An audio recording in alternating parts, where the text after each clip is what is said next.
18 দিনে চাকরিহারাদের আন্দোলন এবং হাইকোর্টের নির্দেশে বিকাশ ভবন চত্বর থেকে ধর্ণা সরানোর প্রক্রিয়া শুরু হয়ে গিয়েছে। ধর্ণাটির জন্য বিকল্প একটি ফাঁকা মাঠ ইতিমধ্যেই বাছাই করা হয়েছে বলে জানা যাচ্ছে। প্রশাসনের তরফে অস্থায়ী মঞ্চ তৈরির কাজ শুরু হয়েছে এবং যতক্ষণ না পর্যন্ত অস্থায়ী মঞ্চ তৈরি হচ্ছে আন্দোলনকারীরা বিকাশ ভবন চত্বরেই থাকবেন বলে এমনটাই জানানো হয়েছে। আজ 18 দিনে পড়ল চাকরিহারাদের আন্দোলন এবং গতকালই আমরা দেখেছি কলকাতা হাইকোর্টের একাধিক নির্দেশ দেওয়া হয়েছে। পাশাপাশি এই নির্দেশ চত্বরে যেমনটা জানা যাচ্ছে বিকাশ ভবন চত্বর থেকে এবার ধর্ণা সরানোর প্রক্রিয়ার কাজ শুরু হয়েছে বলে জানা যাচ্ছে।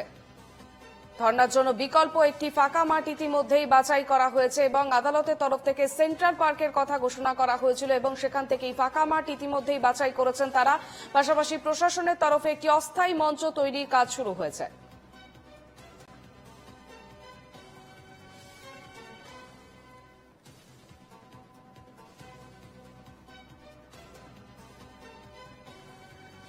যতক্ষণ না পর্যন্ত অস্থায়ী মঞ্চ তৈরি হচ্ছে আন্দোলনকারীরা বিকাশ ভবন চত্বরে থাকবেন বলে এমনটাই কিন্তু জানানো হয়েছে তাদের তরফ থেকে।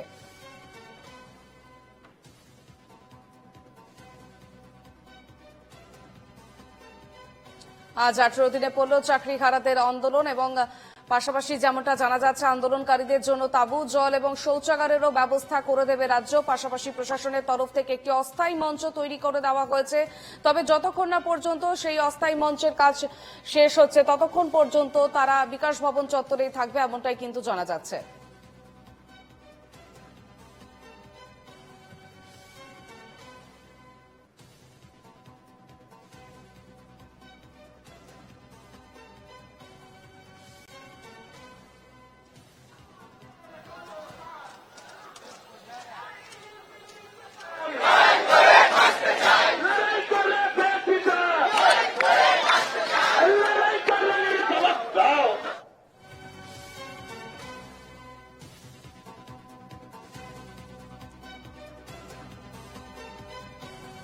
প্রশাসনের তরফ থেকে অস্থায়ী মঞ্চ তৈরির কাজ ইতিমধ্যেই শুরু হয়ে গিয়েছে। আজ আন্দোলনের 18 দিন এবং গতকালই আমরা দেখেছি কলকাতা হাইকোর্টের তরফ থেকে একাধিক নির্দেশ দেওয়া হয়েছে।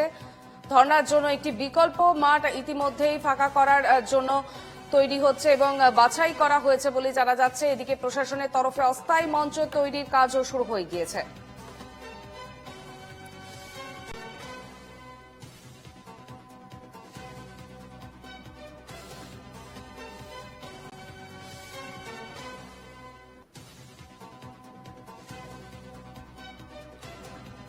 আমাদের সঙ্গে সরাসরি রয়েছেন আমাদের প্রতিনিধি সুস্মিত মজুমদার। সুস্মিত, ধর্ণা অন্য জায়গায় সরানোর প্রক্রিয়া শুরু হয়েছে, কি পরিস্থিতি এখন? অস্থায়ী মঞ্চের কাজ কতটা এগোলো?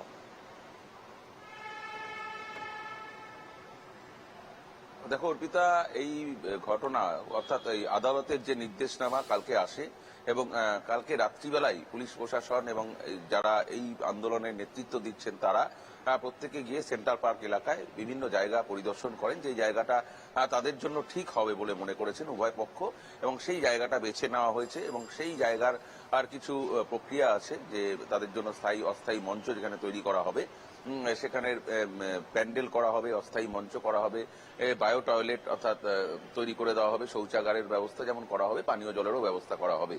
সেটা করতে বেশ খানিকটা সময় লাগবে, অর্থাৎ 1-2 দিন সময় লাগতে পারে এবং সেই কারণেই এই 1-2 দিন কিন্তু এই জায়গাতেই যেই জায়গাতে তারা অবস্থান চালাচ্ছেন সেইখানেই তারা অবস্থান চালিয়ে যেতে পারবেন।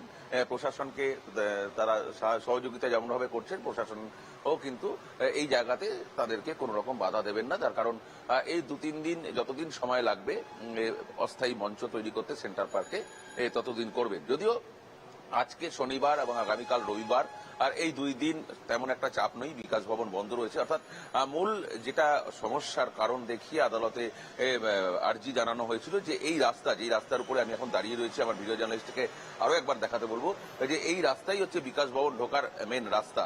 এই রাস্তাতেই কিন্তু শিক্ষক শিক্ষিকা শিক্ষাকর্মী তারা বসেছিলেন এবং সেখানে বিকাশ ভবনের ভেতরে একাধিক দপ্তর রয়েছে, সরকারি দপ্তর রয়েছে, সেখানে দপ্তরে যেতে যারা কর্মী রয়েছেন তাদের সমস্যা হচ্ছে, সেই কারণে তারাও সরকারি কর্মচারী, সেই কারণে তাদেরকে বলা হয়েছিল যে এই জায়গা থেকে সরে যাওয়ার জন্য তারা আদালতের দ্বারস্থ হয়েছিলেন। তবে আদালতের নির্দেশ যে আন্দোলন তারা চালিয়ে যাবেন, আন্দোলনে কোনো রকম সমস্যা হবে না, কিন্তু এই আন্দোলন যে চালিয়ে যাবেন তারা এই জায়গা থেকে যেখানে যাবেন সেইখানে অস্থায়ী মঞ্চ সরকারকেই করে দিতে হবে এবং তাদের জন্য শৌচাগার আর তাদের পানীয় জলের ব্যবস্থা করে দিতে হবে।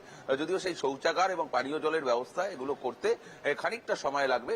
শিক্ষক শিক্ষিকা তারা বিষয়টা মেনে নিয়েছেন। যতক্ষণ না পর্যন্ত তাদের যে অস্থায়ী ছাউনি সেটা সুস্মিত, তৈরি হচ্ছে, যেখানে ফাঁকা মাঠ ততক্ষণ বাছাই পর্যন্ত করা তারা হবে, এখানেই যেখানে থাকবেন। এটা কিন্তু উভয় পক্ষই এই মাঠ বাছাই করা হবে, সেটা কোন জায়গা? আন্দোলনকারীরা কি এখনো পর্যন্ত কোনো সিদ্ধান্তে আসতে পেরেছেন?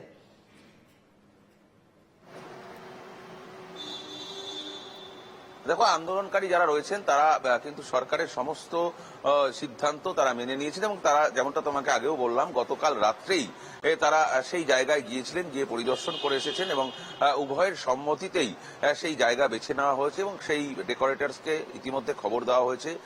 জায়গা পরিষ্কার করা হচ্ছে, পরিষ্কার, এবং তুমি জানো বর্ষাকাল, পোকামাকড় থাকতে পারে, সেই কারণে ব্লিচিং দিয়ে আগে সেই জায়গাটাকে প্রসেস করে তারপর সেখানে প্যান্ডেল করে অস্থায়ী যে আন্দোলন মঞ্চ, সেই আন্দোলন মঞ্চ তৈরি করা হবে এবং তারপর তারা কিন্তু সোমবার, সম্ভবত যেটা জানা যাচ্ছে সূত্র মারফত, সোমবারের মধ্যে, সোমবার সকাল থেকেই কিন্তু তারা সেখানে বসবেন এবং এই রাস্তা সোমবারের মধ্যে ফাঁকা করে দেওয়া হবে, যাতে বেশ, একেবারেই আমাদের সেদিকেই নজর থাকবে। আপাতত ধন্যবাদ সুস্মিত।